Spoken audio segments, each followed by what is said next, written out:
Hello friends, welcome back to AppIQ, and in today's video I'm going to show you how to hide the camera cutout area by covering it with a black bar for your applications. So go ahead and swipe up and tap on settings. From here you want to scroll down to display, tap on that.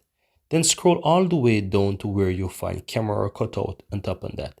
And as you can see here at the top you have two options, right? The one that shows the camera cutout on the left hand side and the other one on the right that hide the camera cutout. And this is how both of them looks. Now by default you will notice that all of your applications most likely will set to auto, but you can easily change this to your need. So what I'm going to do, I'm going to scroll down and use, for example, Google Chrome. Now I can tap on Google Chrome, and here you see that I have the option to show camera cutout or hide camera cutout. Now if I want to hide the camera cutout, just simply tap on that, and from now, once I open up Google Chrome, start to use it, then that will be covered by using a black bar. And this is how you can easily do it, guys. So this is how you can change it, and you can hide it or you can show it. It's up to you. And that's all there is to it, guys. Very easy and very simple.